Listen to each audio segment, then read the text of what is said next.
Namaste. Hi there, I'm Alex from the Southern Ukulele Store and I'm back once again today to talk about baritone ukuleles.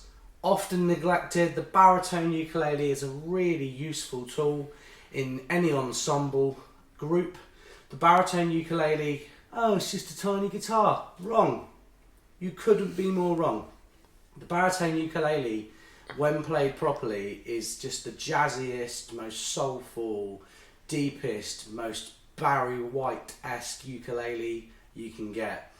And I'm really looking forward to showing you 12 of the ukuleles we stock here at Southern Ukulele Store today. There's no particular rhyme and reason for the 12 that I've chosen other than they hadn't been previously featured in videos, with the exception of the Kanile'a SUS baritone and the Kamaka. But I thought it was good to get some kind of salt and pepper in there, get some high-end nice ukuleles. So Phil's with me today. Say hi, Phil. Hi, Phil. How are you doing today? I'm good, mate. How are you? I'm alright. I'm looking forward to doing this. I think I'm going to play them, you're going to play them. We're going to make this a good video for everybody. And we're going to start with a Baton Rouge V2BS. Let's begin. Okay, the first ukulele that we're going to look at today is the Baton Rouge V2BS. Baton Rouge are a cool company, make ukuleles in the same kind of vein as Carla. They do a good range of introductory and intermediate instruments, and the V2BS is one of their two introductory baritone ukuleles. The other one being the UR21B, which is the same ukulele as this, but without this really cool laser-etched sun inlay. The V2BS is laminate mahogany on the top, back and sides, and for increased volume they put a bit of a bow, bit of a curve in the back, which a lot of other companies don't do, but it would probably improve their instruments if they thought to. This has a walnut fingerboard and bridge with a bone nut and saddle, and it's got the open back Grover style but not Grover tuners there. And what's worth noting about the Baton Rouge is the 37.5mm nut width. Some of the other cheaper baritones have a 36 or a 38mm nut width, but this is that one that's just right for a lot of people in the middle. Aquila strings were 2 wound for the purpose of this video. Yeah, a very basic beginner's baritone ukulele, and this is about £100 late 2019 UK prices, but a really good place to start. And if you like something a bit different, this laser etched around the laser etched sun rosette around the sound hole, you know, it's just a nice bonus, isn't it? I'm going to give it a play and see what you guys think.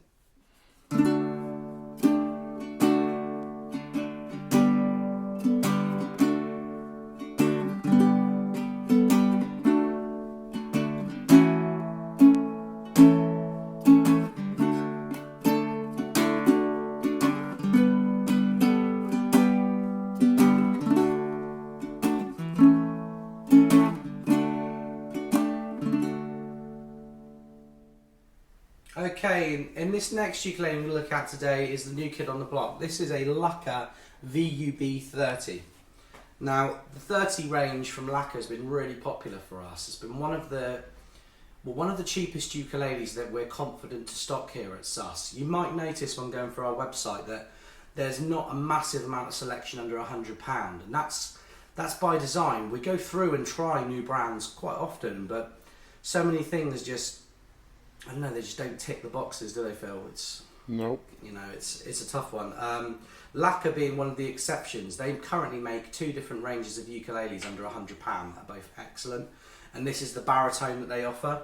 So the VB30, much like the uke we just looked at, is a laminate mahogany on the back, front and sides, with a mahogany neck. This has a walnut fingerboard and bridge with side dots, which was missing on the Baton Rouge there, and the same kind of open back tuners. And you're probably thinking, well, this looks just like the uke you've just mentioned, the Baton Rouge. Well, the difference between this is this comes with a gig bag, and this has almost a V-shaped neck. So if you struggle to kind of fret the bar chords, this might be a very good choice for you. It's a 37mm nut, just a tiny bit smaller than the Baton Rouge we've looked at previously. And it's a synthetic material for the nut and saddle. Once again, Aquila strings on the cheaper baritone ukuleles, but we're going to give it a play and I hope you guys like it.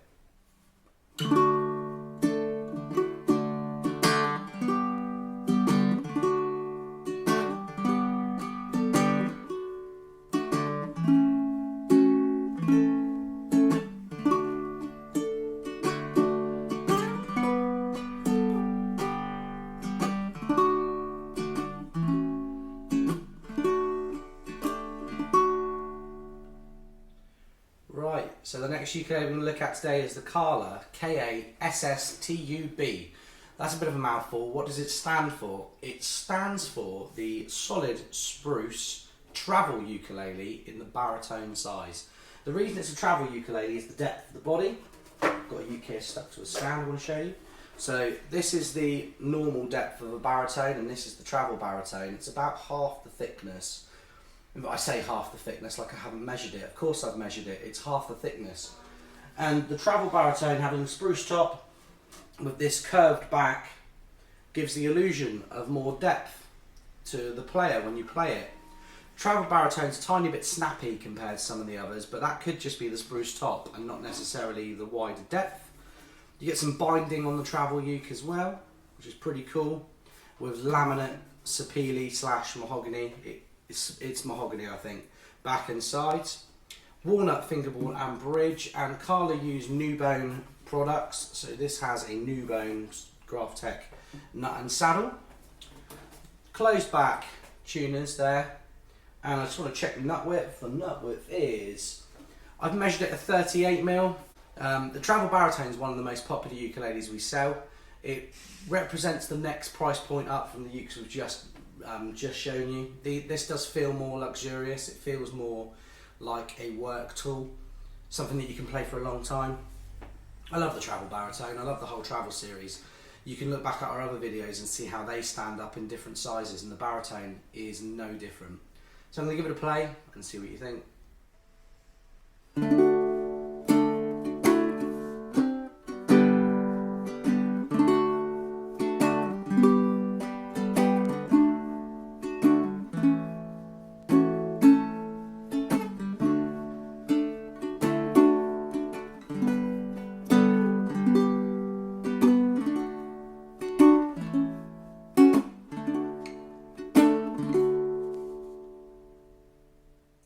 Okay, now for something a bit more traditional. This is the Carla KA-SMHB. So the SMHB stands for Solid Mahogany Baritone.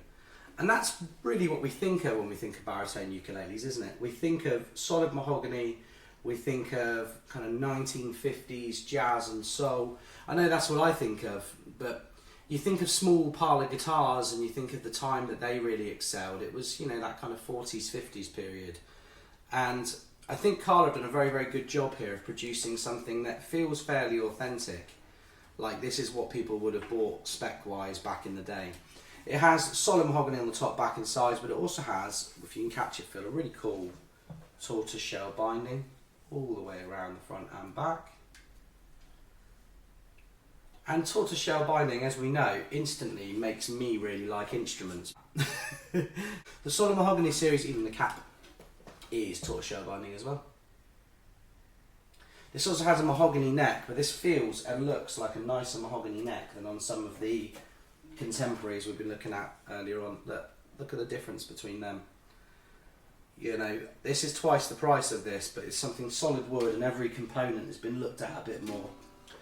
You've got a slotted headstock, nice and traditional, with the Grover side mounted tuners.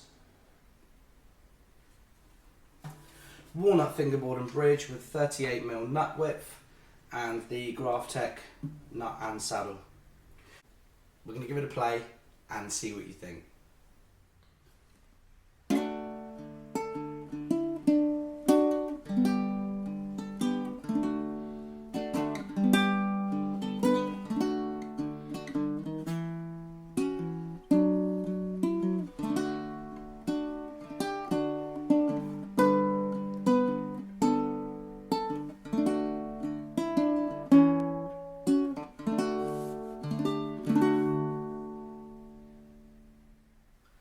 Okay, the next ukulele we're going to look at today is the Carla KA-MGB, which is their Mango Baritone. And mango is a very interesting wood. First of all, I should explain this is a laminate. Solid mango instruments you're noticing more and more high-end companies use, but there's nothing wrong with a laminate mango if you want something that looks flash. It's laminate top, back and sides with a gloss finish to really bring out the texture of the wood, but also to give it a bit more brightness and a bit more kind of immediacy when you strum or pick it. The mango even has a kind of shell rosette with some very subtle three-ply blinding, I did it again, three-ply binding, and a really cool, I believe it to be maple. What do you think, Phil? Maple, it could be more mango, but they bound the outside of the body. I think it's mango. Yeah. So they've done a really good job there. I mean, they didn't need to do that. You'd never notice it, but it's a nice touch there from Carla. Walnut fingerboard and bridge with the 38mm Graphtec nut and saddle, and the closed back tuners. We're featuring a lot of Carlas on this video today. It's because Carla offer probably the most choice for baritone ukuleles of any brand we deal with, and they're all good. I just think Carla make good baritones. They're a company that really think about every kind of ukulele player, and the mango baritone is going to appeal to a completely different audience to that solid mahogany baritone we just looked at. You know, some people are going to want something traditional, but if you want something slightly blingy on a budget, this is a good choice too. This is one of the only ukes on the list today with a gloss neck as well. Some people like gloss necks, some don't, but it's definitely worth thinking about that before making your purchase. Let's give it a play and see what you think.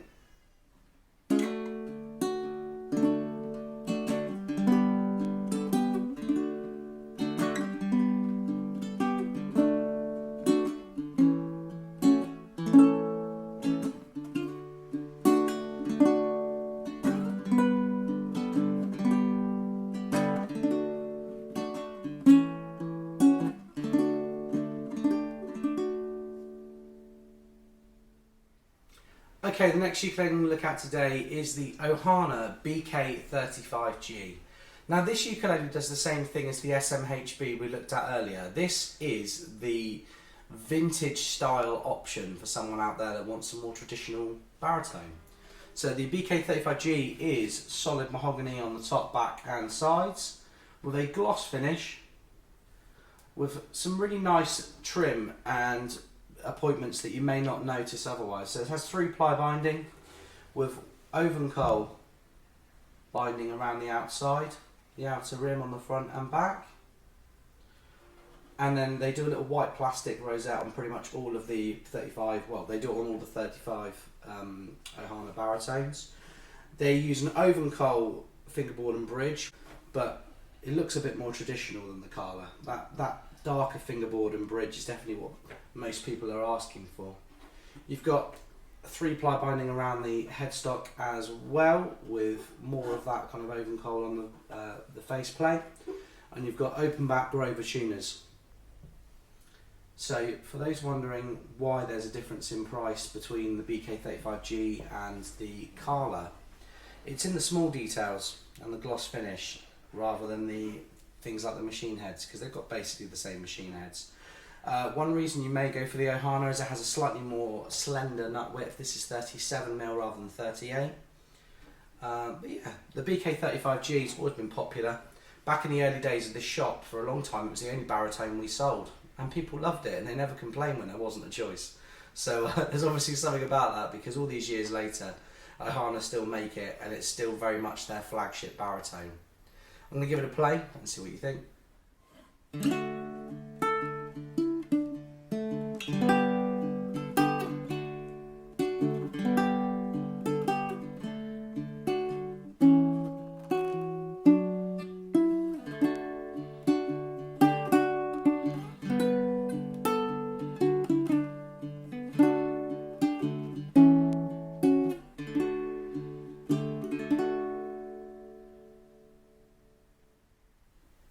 Next ukulele we look at today is the Carla KA-SMHB. Now this ukulele's gone through some different incarnations over the years. This used to be the ASACB, which was this solid Acacia baritone. Now it's the SAB, which is the solid Acacia Baritone. But they were different. The older model used to have different binding, used to have a rosewood fingerboard and bridge. So if you see an ASACB out there on the second-hand market, or you see someone playing one, the modern incarnation of it is this ukulele, the SAB. The SAB is solid acacia on the top, back and sides. And I need to really compliment Carla here, because I have seen a million acacia ukuleles over the years, and they've all been good and they've all looked nice. Acacia can be a wood that looks really flashy, it can look really bland, it can be so many different things, but you can tell that Carla really care about making this ukulele not uniform, but one is as good as the next one that comes off the production line. So credit to Carla, because for a long time, and I think still, this is the flagship model of the kind of Chinese made Carlas. Without going up to a USA made, kind of Petaluma, California made Carla, you really aren't going to find anything more expensive in the Carla line new. So they've put care and attention into this. So the modern version have maple binding, which I think offsets the dark acacia really nicely. On that satin finish, you've got a maple cap there as well. And on the front, you've got that rope binding as well, going around. Oh, they call it herringbone, don't they? I think, rather than rope binding. And you've got the herringbone rosette as well, which you don't find on the other Carla models. You've got these custom inlays as well, going up the length of that walnut fingerboard. The inlays you only find on this series. And at the top there, you have a 38mm nut with the Graphtec nut and saddle. This has the Carla branded Grover tuners on that slotted headstock.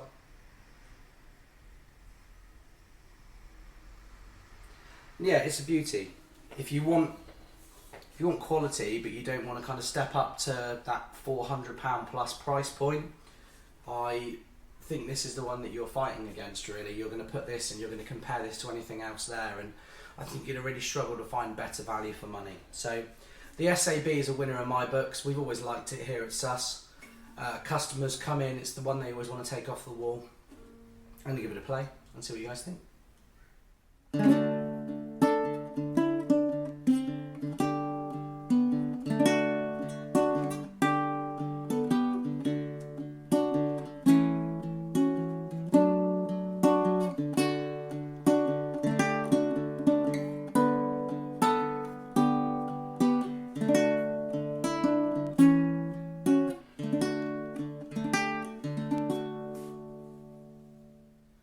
Okay, now the next ukulele we're looking at, this is a popular one as well. This is the Pono AB, the Acacia Baritone. Now, it's hard to tell you why a Pono would be the next step up from this ukulele, because it looks a bit plainer. But there are things about the Ponos that are worth considering. First of all, the Carla is a Chinese made instrument. It's made in a factory that produces so many different things, and things are built by Carla to a price. What Pono do is slightly differently. They're the starting point in price, where things are built, spec'd, and then the price is figured out afterwards. So the Pono AB is made in a much smaller factory in Java, Indonesia, and the design of Pono comes from the master built team at Kanile'a. Now, many of you will have seen videos by the ukulele site, and maybe even seen videos from Pono themselves and the owner John Katakas talking about his instruments and what makes them special. But the Kanile'a master grade instruments, starting at $3,000 and going up, are spec-wise very similar to the Ponos. The Ponos are the scaled down budget model from that builder and that team. But the Pono AB is solid acacia, top, back and sides. And although there's very little decoration, you have an ebony fingerboard and bridge, but not just plain ebony. This is Acacia ebony. It's good quality ebony, which if you look into it, you know, sometimes you even get bits of kind of different shades and different eccentricities about this wood that make it good. You've got a bone nut and saddle. Kanile'a use their own strings as well for these ukuleles. They spec'd out their own strings. And the most interesting thing, and the reason you may go for a Pono over everything else, is that this has a shallower nut width. The nut width on the Ponos, I just want to double check, I don't want to get it wrong, is 35mm. So the nut width on a Pono is 3mm shorter than 90% of the ukuleles we're going to look at today. So if you're used to a tenor ukulele or a concert ukulele and you want to step up to the baritone size, the Pono neck profile and nut width is ideal for most people out there. They have Grover tuners on the back, the right tuners for the job. And decoration wise, the only thing you're going to find on the Pono AB is this little bit of rope binding going around the sound hole there. The Pono AB may look plain, but it's an absolute stone cold killer compared to other ukuleles at this price. The AB and MB are both excellent for really any kind of music involving a baritone ukulele. And the addition of the truss rod in the neck is crucial really. Some companies now, like Kala, do put truss rods in their necks, but Pono really pioneered that 10-15 years ago. They're great ukes. I'm going to give the Pono AB a play and see what you guys think.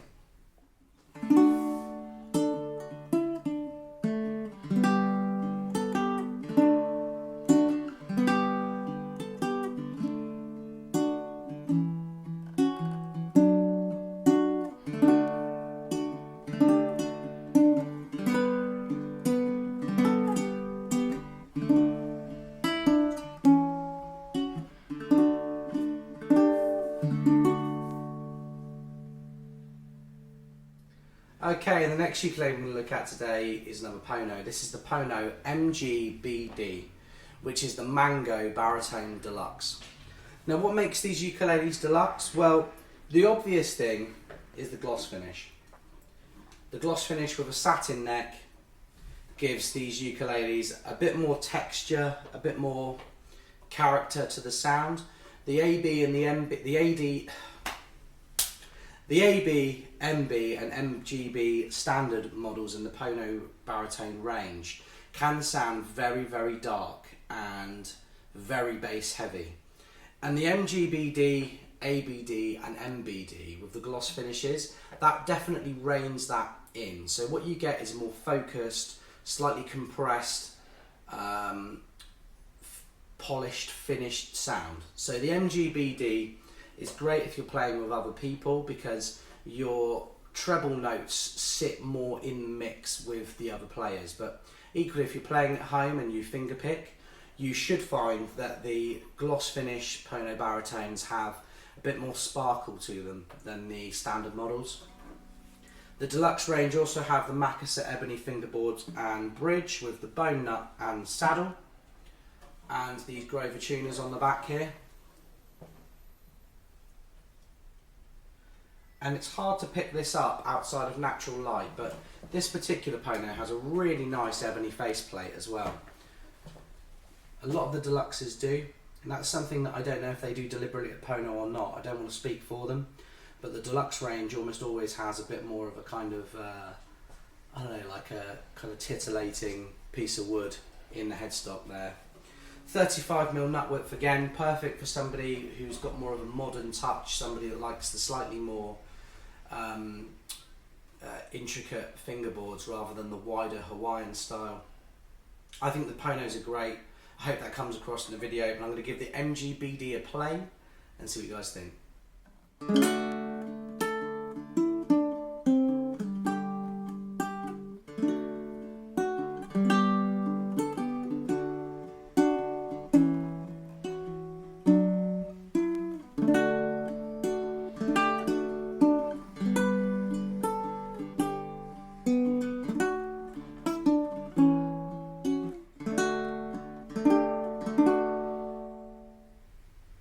Oh, I didn't see that. This is the K1BE in gloss by Kanile'a. So Kanile'a, a brand we work very closely with and have done for about a decade now. The K1 series has always been their, Hawaiian standard. This is the Hawaiian ukulele, the starting point. But this year's seen a few changes. The K1's no longer the standard model in the range. They now make a range called the Ohas. But the K1 still has its place. It's still the first standard Hawaiian koa, solid top, back and sides ukulele. The changes they made in 2019 include a satin mahogany neck rather than a gloss mahogany neck, so it feels played in from the day you get it. You also have now an ebony head plate rather than a koa head plate with a really nice white mother of pearl Kanile'a logo. As of this year, the Hawaiians also enjoy ebony fingerboards and bridges on the standard models, but us Europeans, we've had it for a couple of years now due to the CITES regulations on rosewood. Those regulations and restrictions are actually being lifted about a month from now when this video is being filmed, but I know that Kanile'a had nothing but good feedback about the ebony, so I imagine that from this year onwards the standard models will remain an ebony fingerboard and bridge. They have white mother of pearl dots and white mother of pearl side dots. And what's good about having the mother of pearl is that in the dark when you're playing, if you're looking down, these dots shine back at you, whereas a plastic white dot doesn't. It can be very hard to see, and that's such a subtle thing. I can only tell you that from years of playing in dark restaurants. It's really nice to have mother of pearl or some kind of shell dot to see where you're going. You've got a pin bridge on the Kanile'as as well, and the modern ones have an ebony bridge pin, which is a really nice upgrade. If you were to buy a set of ebony bridge pins, you'd be looking at £20, whereas the old plastic bridge pins they used to come with were about £4 a set. So the final thing to note is the tuners, which are these open back Kanile'a tuners, which look slightly different to the Grovers, but they're gorgeous, they're great. I play a Kanile'a. I play the next ukulele we're gonna show you today, but the K1BE is great. I'm going to talk a little bit at length in the SUS video after about the bracing, but for now this is the K1BE. I'm going to give it a play and stick around for the other ukes.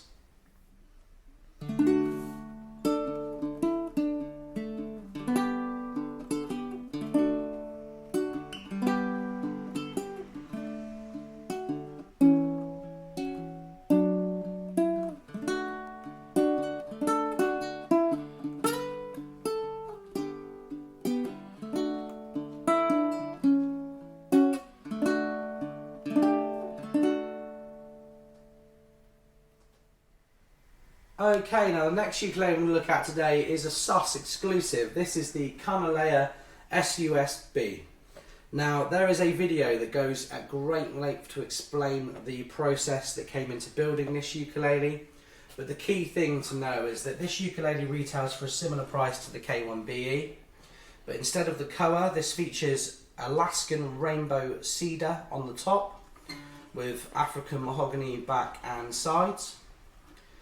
What we tried to do was produce an alternative to the Kanile'a K1 that had its own sound, its own voice, and just something that wasn't being offered by other Hawaiian manufacturers, and Kanile'a delivered tenfold. This is a great ukulele.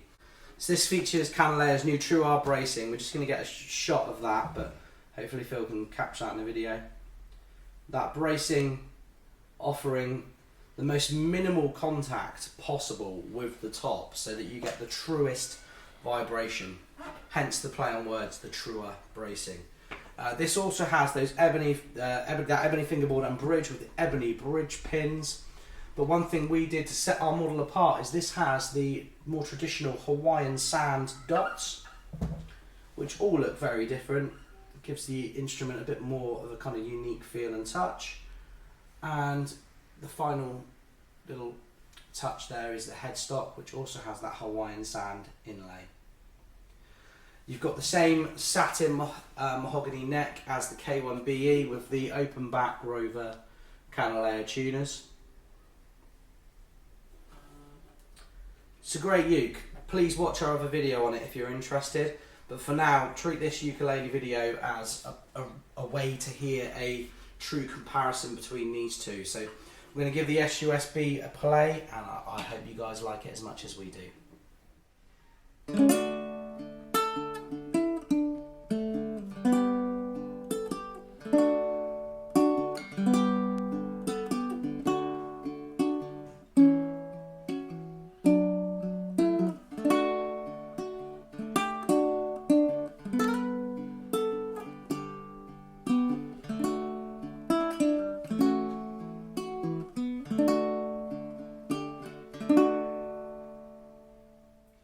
Okay, the final ukulele we're going to look at today is the Kamaka HF4DS. So this is a Kamaka HF4, which is a baritone. The D stands for Deluxe, which means it has some deluxe appointments like an ebony fingerboard and bridge and the binding. And the S stands for Spruce, because it's not common to get a Kamaka with a spruce top. This is very much a custom order instrument. The Kamaka HF4 baritone is the most famous baritone I think you could really get in Hawaii. The HF4 is solid koa. This model with the spruce top has the deluxe appointment, so you've got that very intricate binding that you can see there. The rope binding going all the way around the body on the front with the rope rosette. White mother of pearl dots.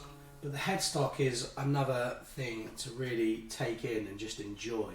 So you've got a very, very figured koa head plate on that headstock with the matched buttons, which don't look like koa, they look more like babinga, but I'll make a little adjustment in the bottom of the screen if I'm wrong. You have a mahogany neck, as is traditional, and some really lovely figured koa back and sides. And the fact that these shimmer like they do on a satin finish really does tell you just how nice this koa is. Kamaka do not dick about, they know what they're doing, they do it so well. So I've done a video on this at length as well. If you want to hear more about the spec of the HF4DS, I suggest checking that out. I'll put links in the descriptions to the other videos with these ukuleles featured.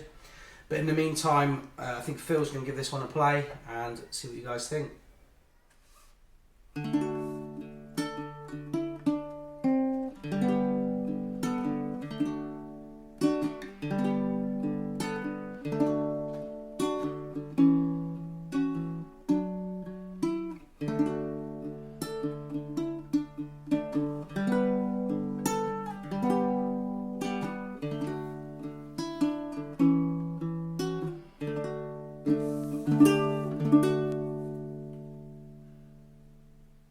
So there you have it, 12 baritone ukuleles played, examined, compared and put through their paces. But do you have a favourite?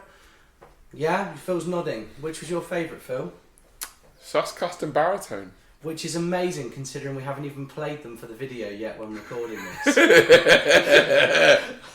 Nah, we already knew in advance, you know, we see these things all the time, but we're going to go film the actual first part of the video now that you've already watched. But what was your favourite? Remember to like the video, share it with your friends, subscribe. The ukulele world is small but it's massive and we would love to reach more people. So if you know somebody out there looking for a baritone, don't hesitate to share the video. We love what we do and we love more people to see it if possible. In the meantime, if you have any questions, you can call me on 01202 430 820. Or you can email me in store at alex@ukulele.co.uk. I'm Alex, Phil's been there on the camera today, and we will see you again soon.